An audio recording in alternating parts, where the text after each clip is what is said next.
Ya Allah, aku memohon padamu, yaitu ilmu yang bermanfaat. Karena ada ilmu kadang gak bermanfaat, bahkan ada ilmu kadang merusak. Ada orang pernah lihat di YouTube ya, itu ilmu cara membuka gembok pintu orang, mencilok, tutorial bagaimana mencilok, rusak jadi. Anak melihat itu sehingga mencuri dia. Kemudian ada ilmu yang sangat bermanfaat, ilmu dunia ataupun ilmu akhirat. Maka jemaah, semoga kita hari ini mendapatkan ilmu yang banyak yang bermanfaat bagi dunia kita dan bagi akhirat kita. Kemudian setelah ilmu nafi' wa rizqan thayyiban, dan ya Allah berikan kepadaku rezeki yang baik, yang halal, yang berkah. Karena banyak orang mencari harta sekarang yaitu tidak yang baik, cari harta dari yang haram, bukan dari yang halal. Maka kita berdoa kepada Allah semoga hari ini kita mendapatkan rezeki yang halal, yang berkah. Kemudian amalan mutaqabbala, dan amalan yang diterima oleh Allah. Kita berdoa jemaah, salat kita, zikir kita, bacaan Quran kita, ibadah sedekah kita dan lain sebagainya itu diterima oleh Allah. Maka setiap pagi jangan lupa baca doa ini. Jemaah dimuliakan oleh Allah, kita masuk kembali setelah kita membahas 3 akul. Qul a'udzu birabbin nas, tafsir Qul a'udzu birabbil falaq, kemudian surah Al-Ikhlas, kemudian masuklah kita jemaah ke surah selanjutnya yaitu surah Al-Lahab. Tapi sebelum itu coba kita baca dulu sama-sama surah Al-Lahab ini. Semoga Allah beri pahala yang banyak. Kita mulai dengan ta'awudz. A'udzu billahi minasy syaithanir rajim.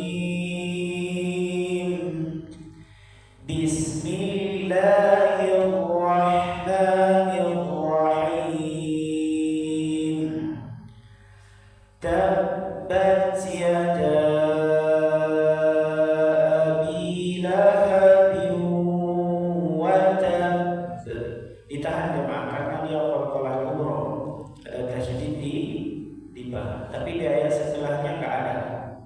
Di situ ada. Kita ulang. Tabbat yada abi lahabin wa tab. Ma aghna anhu maluhu wa ma kasab. Sayasla naran dhata lahab wa imra'atuhu hammalatal hatab fi jidha hablum min masad. Baik, barakallahu fikum. Jemaah yang dimuliakan oleh Allah, surah ini dinamakan dengan surah Al-Lahab, atau nama lain dari surah Al-Lahab, surah Al-Masad. Surah Al-Masad. Kalau Al-Lahab diambil dari potongan ayat keberapa? Al-Lahab ketiga. Apa arti Al-Lahab?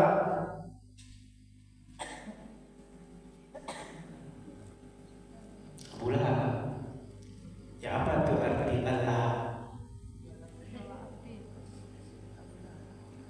Kan ada kata-kata orang menyala kawanku, menyala katanya kan. Al-Lahab artinya menyala, jangan bergejolak. Menyala Adapun al-masad diambil dari ayat yang ke potongan ayat yang kelima. Artinya al-masad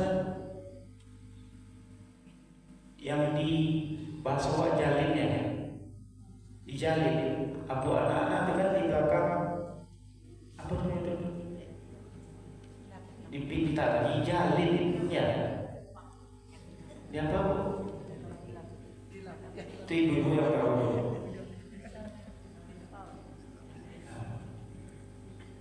Di apalah itu? Dijalin lah, kalau nggak salah. Kemudian masuk kita jamaah ke asbabun nuzul surah Al-Lahab. Apa penyebab turunnya surah Al-Lahab atau Al-Masad? Jamaah rahimakumullah, asbabun nuzul surah Al-Lahab yaitu ketika Nabi kita sallallahu alaihi wasallam itu diperintahkan untuk berdakwah kepada karib kerabat. Karib kerabat. Apa kata Allah? Wa anzir ashiratakal aqrabin. Berilah sekarang peringatan kepada karib kerabatmu. Dan kebanyakan orang di kota Makkah itu karib kerabat Nabi sallallahu alaihi wasallam yang dekat dengan Ka'bah. Maka setelah Nabi diperintahkan berdakwah kepada karib kerabat, turun ayat memerintahkan. Kemudian Nabi itu naik jamaah, pergi naik ke bukit yang namanya Jabal Safa. Mungkin banyak di antara ibu-ibu yang sudah pergi ke sana. Jabal Safa. Safa dan Marwah. Nanti berlari-lari kecil dari bukit Safa dan Marwah. Kalau orang pergi umrah, pasti dia mungkin naik ke sana. Ada Safa dan Marwah. Kemudian setelah Nabi naik ke bukit tersebut, Nabi memanggil orang-orang Quraisy, berteriak jemaah. Kata Nabi, ya Bani Fihr, ya Bani Khalid, semua orang Quraisy itu Nabi panggil. Bahkan sampai-sampai Nabi mengatakan, ya Safaha, ya Safaha. Kata-kata ini menunjukkan sesuatu bahaya yang besar. Bahaya yang besar. Kata-kata ya Safaha. Sehingga Nabi harus naik ke bukit, kemudian teriak dengan suara yang keras sampai Nabi mengatakan ya Safaha. Sehingga jamaah orang-orang pada penasaran mereka. Sehingga pada berkumpul semua mendengar teriakan Nabi, mendengar panggilan Nabi, sehingga orang-orang yang gak bisa hadir pun dia utus perwakilan. Kadang-kadang orang itu banyak budak, pikir budak mungkin dia gak bisa pergi sakit atau lain sebagainya, sehingga dia kirim budak. Ada apa sih dengan si Muhammad ini? Tidak pernah si Muhammad ini memanggil kita seperti ini. Apalagi si Muhammad ini terkenal dengan orang yang jujur, terkenal dengan orang. Maka berkumpullah semua orang jemaah di bawah bukit Safa.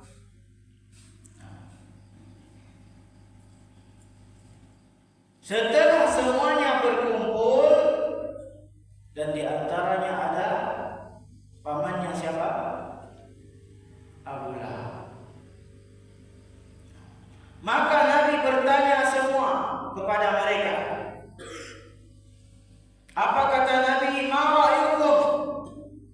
Bagaimana menurut kalian kalau kukabarkan bahwasanya di balik bukit ini ada musuh yang banyak yang akan menyerang kita? kalian percaya? Antum musaddiqun? Apakah kalian percaya ucapan? Maka semuanya menjawab jamaah, tentu wahai Muhammad. Ma jarrabna 'alaika kadhiba. Kami tidak pernah menemukan darimu kedustaan walaupun hanya sekali. Dirimu orang yang paling jujur di antara kami. Ma jarrabna 'alaika illa sidqa. Yang kami dapati dari dirimu wahai Muhammad adalah kejujuran. Engkau selalu jujur. Jamaah, mereka akui bagaimana Nabi, sifat Nabi yang sangat jujur.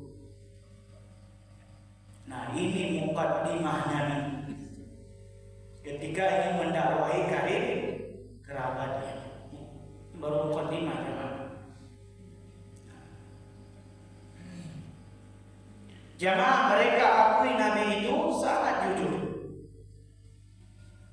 Apa mukaddimah Nabi? Seandainya aku beritahukan kepada kalian musuh di balik bukit ini akan menyerang kita, apakah kalian percaya? Mereka menjawab, iya ya Muhammad, engkau orang yang jujur. Tidak pernah kami mendapati sedikit pun darimu kebohongan. Bahkan jamaah, kalau orang Mekah itu mereka pergi berdagang, kan ada harta yang ditinggal, harta yang berharga mungkin emas. Itu pasti bukan mereka tinggalkan di rumah, tapi hilang.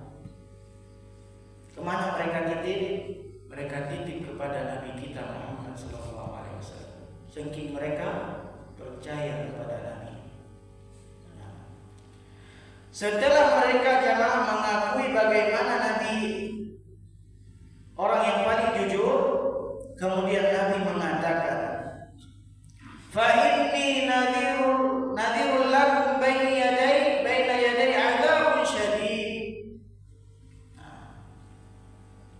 Sesungguhnya aku ingatkan kepada kalian bahwasanya di hadapan kita ada azab yang sangat pedih kalau kalian tidak beriman kepada Allah.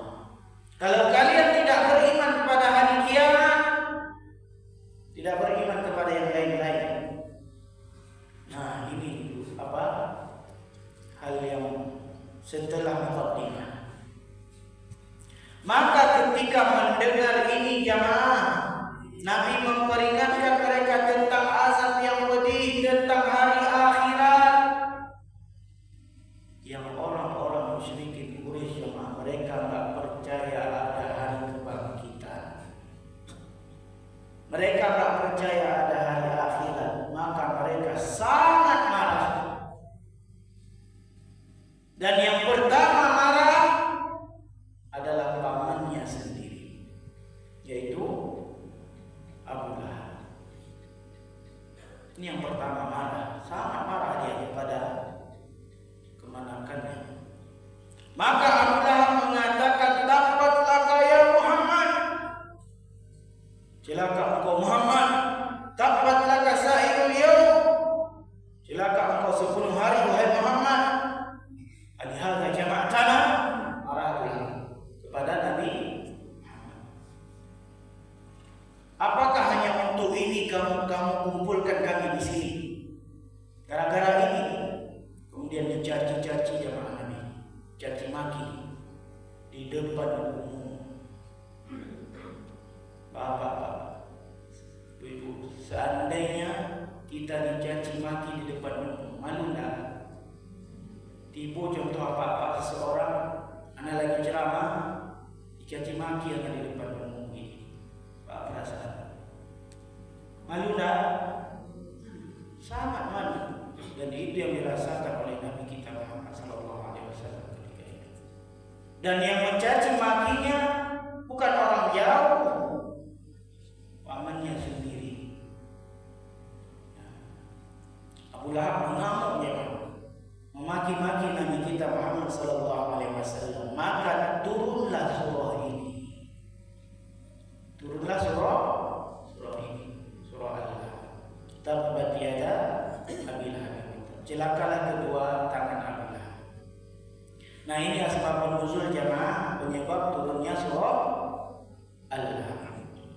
masuk kita ke tafsirnya. Sudah dibayangkan apa asbabun nuzul surah Al-Hamd.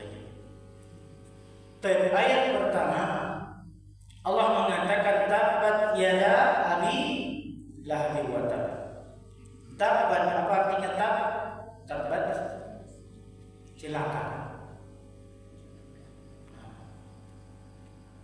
Celaka artinya. Bahasa lain dari celaka wailun. Wailun termasuk celaka. Kemudian yadun. Kedua tangan. Tangan siapa? Abi Lahab. Watak. Ada watak di akhir. Apa arti watak? Penegasan. Celaka dia. Apa didoakan pertama celaka? Tangan Abu Lahab dan celakalah dia. Sebelum kita bahas ayat ini jemaah, Anda ingin tanya, ada yang kenal dengan Abu Lahab? Siapa Abu Lahab ini? Kita jelaskan siapa Abu Lahab ini. Jemaah, Abu Lahab ini adalah pamannya Nabi. Nabi memiliki beberapa paman jemaah, dan semuanya anak siapa? Anak ayahnya. Siapa ayahnya? Ayah mereka Abdul Muttalib. Anak Abdul Muttalib, kakek Nabi. Tapi ketika Nabi berdakwah, sudah banyak pamannya meninggal. Yang tinggal cuma 4 orang. Cuma 4 orang. Yang pertama siapa?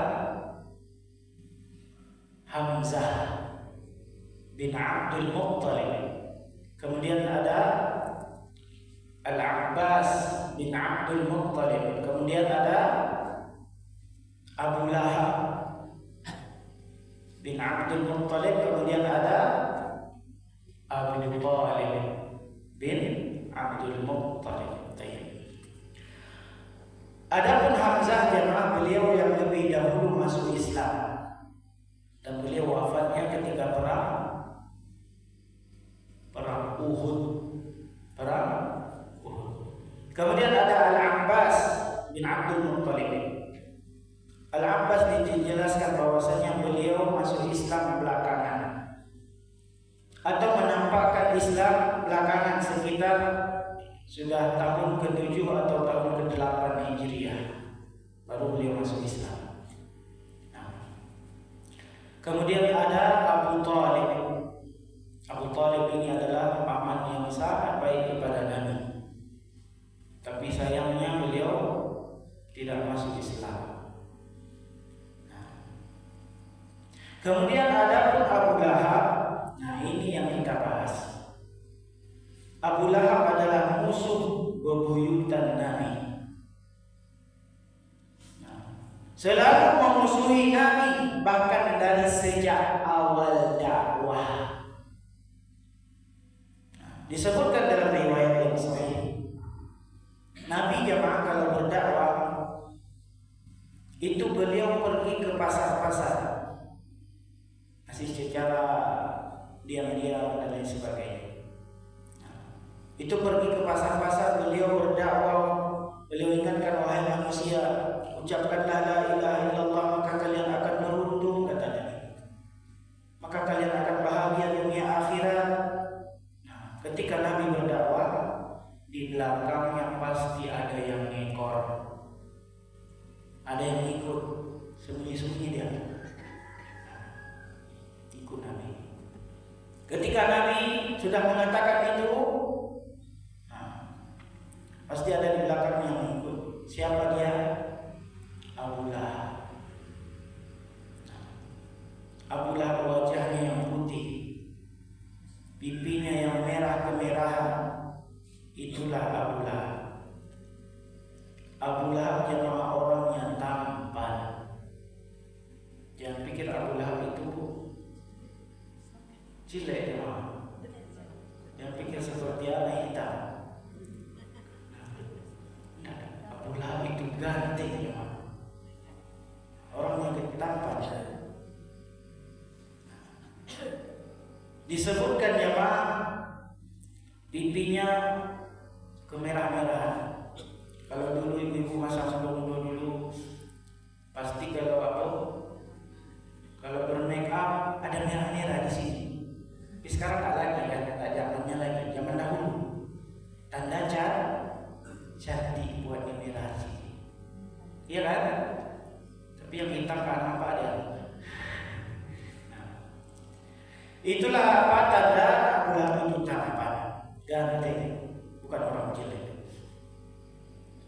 Dan Abu Lahab ini selalu melempari Nabi SAW sampai kaki Nabi berdarah, sampai tumitnya berdarah jemaah. Dan Nabi terus berdakwah.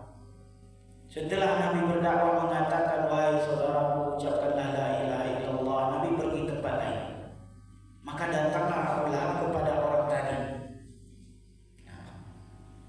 Apa kata Abu Lahab kepada orang tersebut?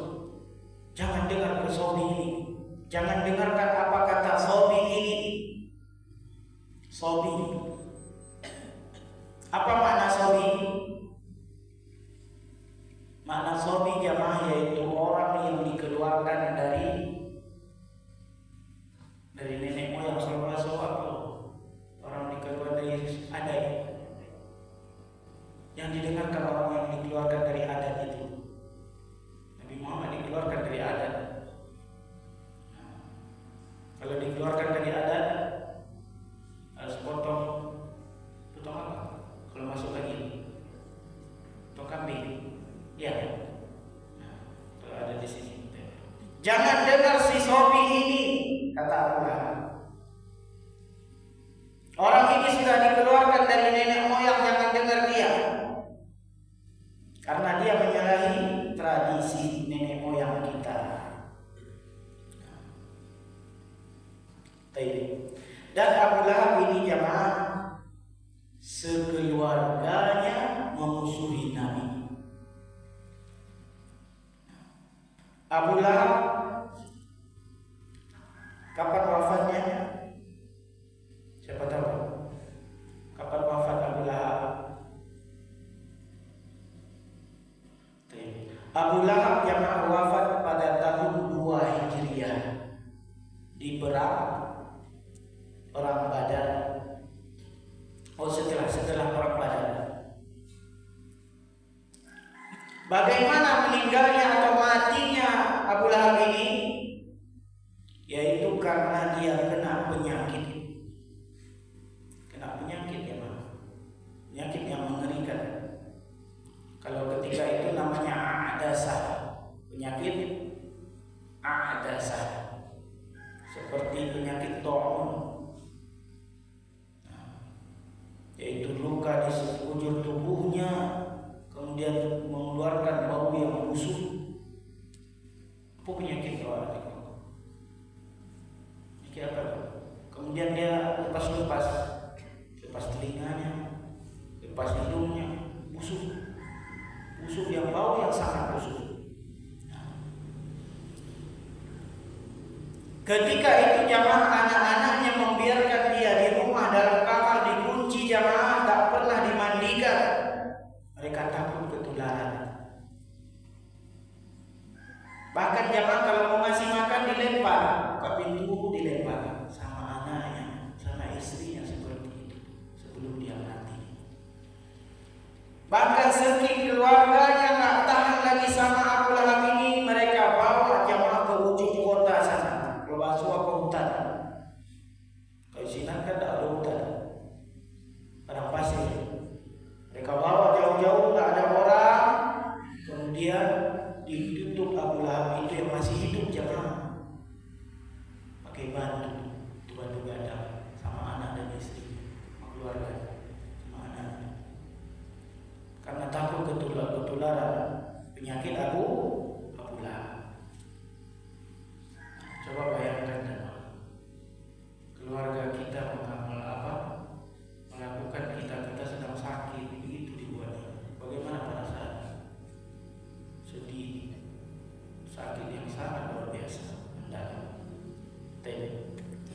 Abu Lahab jamaah, siapa nama asli Abu Lahab? Abu Lahab Ustaz. Abu Lahab itu nama laqab, panggilan. Nama asli Abu Lahab jamaah Abdul Uzza. Abdul Uzza, hambanya Uzza. Tapi Allah jamaah tidak menyebutkan dalam ayat ini, tidak menyebutkan dalam surah ini nama asli Abu Lahab. Karena nama kalau Abu Lahab itu menunjukkan, Abdul Uzza itu menunjukkan jamaah penyembahan kepada Uzza. Uzza ini jamaah berhala dalam bentuk pohon yang disembah-sembah oleh orang-orang Quraisy. Pohon di lantai kemudian disembah-sembah sama orang Quraisy. Dan kemudian pohon ini akan ditebak oleh siapa? Khalid bin Walid setelah Fathul Makkah. Nah, Uzza adalah berhala yang sangat dibangga-banggakan oleh musyrikin Quraisy, sampai mereka menamakan anak mereka dengan Abdul Uzza. Contohnya Abdul Muttalib menamakan anaknya itu Abu Lahab ini dengan Abdul Uzza, hambanya si Uzza itu. Tapi Allah tidak menyebutkan jamaah Abdul Uzza, tidak menyebutkan celaka tangan Abdul Uzza, tidak. Kenapa? Karena nama itu buruk, nama kesyirikan. Maka jangan sampai kita ada menamakan anak kita itu yang berbau kesyirikan.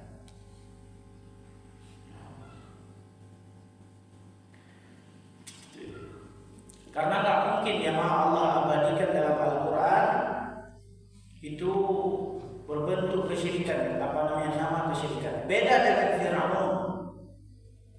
Kalau Fir'aun tidak menunjukkan nama yang buruk. Kalau Abdul Uzza itu nama yang buruk.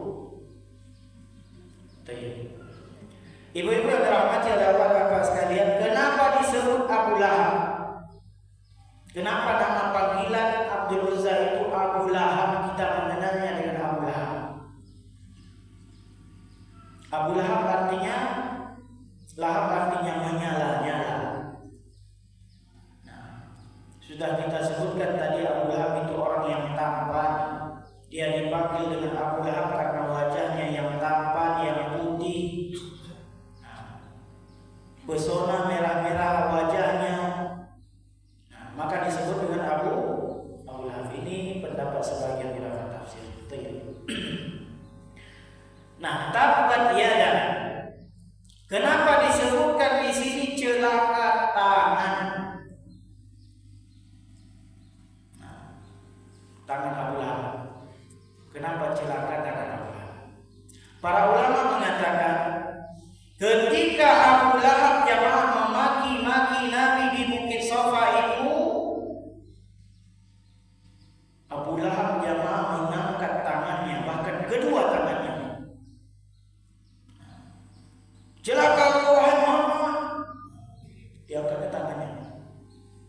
Maka Allah katakan celakalah kedua tangan Abu Lahab. Kemudian watak, maka celakalah dia. Allah menekankan bahwa benar-benar Abu Lahab akan celaka di dunia. Bagaimana dia mati mengerikan jemaah, disiksa sebelum mati, dan besok dia juga akan celaka di akhirat, di dalam neraka jahanam. Kemudian Allah mengatakan ma'aghna anhu maluhu wa ma kasab. Ma'aghna, apa arti ma'aghna? Tidak berguna tidak bisa menolong dia, malu hartanya, wa ma kasab, dan apa yang dia usahakan. Jadi Abu Lahab ini bukan orang miskin jamaah. Abu Lahab ini orang kaya. Disebutkan jamaah ketika perang Badar, dia nggak mau pergi berperang, takut dia, takut mati. Tapi ada orang yang punya hutang sama dia, hutang banyak, nggak sanggup dia bayar lagi. Mungkin bahasa mungkinlah ratusan juta atau udah miliar, nggak sanggup dia bayar hutang kepada Abu Lahab. Apa kata Abu Lahab kepada dia? Gantikan aku pergi ke perang Badar, maka hutangmu lunas. Saking kayanya Abu Lahab. Gantikan aku pergi ke perang Badar, maka hutangmu lunas. Dia orang kaya, banyak hartanya. Akan tetapi pada hari kiamat hartanya tidak bermanfaat. Bahkan ketika dia sakit di dunia, sakit menular sampai dia tewas, gak berguna hartanya. Ada orang kadang berubah ya mah, abipiti saja sampai ke pena, ya kan? Tak juga sembuh. Gak berguna hartanya. Bahkan bukan hanya hartanya yang tidak bermanfaat bagi dia. Allah mengatakan wa ma kasab, dan apa yang dia usahakan. Usahanya gak berguna lagi. Sebahagian ulama mengatakan wa ma kasab di sini maknanya anaknya.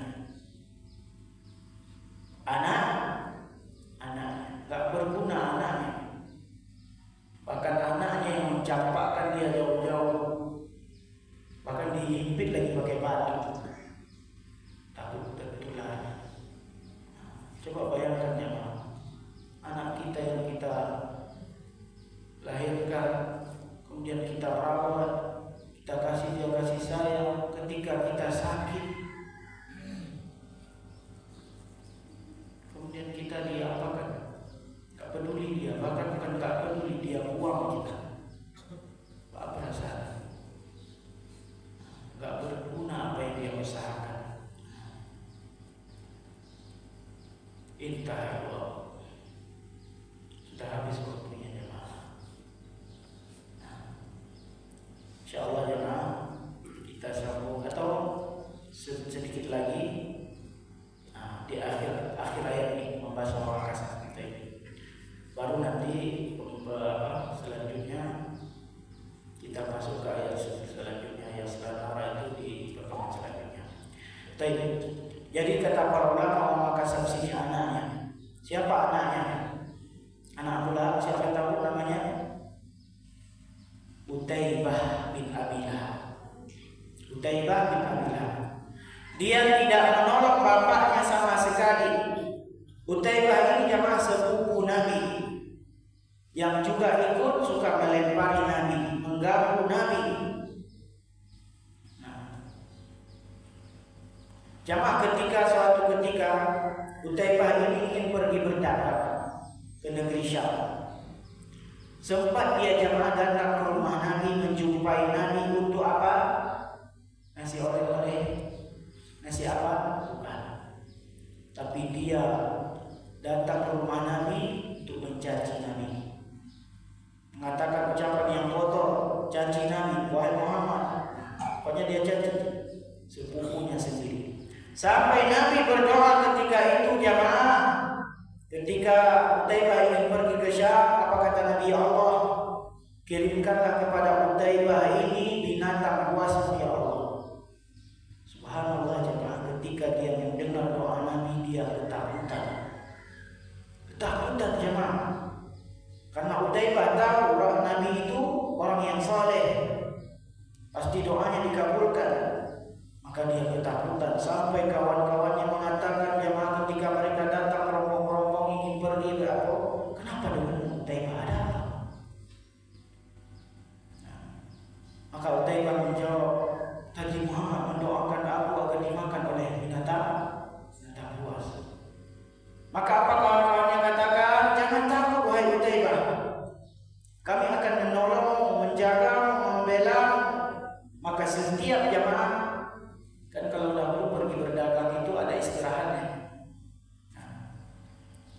Mereka mampir istirahat, itu Utaibah dikerumuni oleh kawannya, dikelilingi, dijaga. Sampai satu saat jemaah, dia mampir dan teman-teman yang mengelilingi Utaibah jemaah dan menjaganya sambil makan dan sebagainya. Tiba-tiba datang jemaah singa. Dan teman-temannya yang mengatakan tadi, wahai Utaibah, kami akan menjaga. Semuanya kabur terpilih-pilih jemaah ketika melihat hewan buas. Dan dimakanlah Utaibah oleh, kalau nggak salah, oleh singa dalam riwayat. Wallahu a'lam bishawab jemaah. Ini pembahasan surah Al-Lahab yang singkat. Insyaallah kita lanjut pembahasannya di ayat selanjutnya. Saya selana pada kesempatan berikutnya. Barakallahu fikum jemaah. Ini mungkin yang bisa saya sampaikan, tidak kurang minta maaf. Semoga jemaah kita menjadi orang-orang yang betul-betul berpartisipasi dalam berdakwah, dalam mengemban dakwah untuk agama ini jemaah, bukan malah sebaliknya menjadi orang-orang yang memusuhi